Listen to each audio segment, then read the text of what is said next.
მოგესალმებით. მოდით დავაკოპიროთ მონაცემები და გადავიტანოთ სურათის ფორმატით.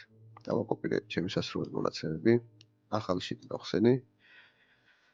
მარჯვენა ღილაკით გამოვიძახე ფანჯარა და სადაც ვირჩევთ უკვე აი აქ fast special-ში პატარა ისარია და ქვემოთ მარჯვენა ბოლოში არის ასეთი ღილაკი, რომელსაც რო დავაწყებით, გადმოვიდა სურათის ფორმატით.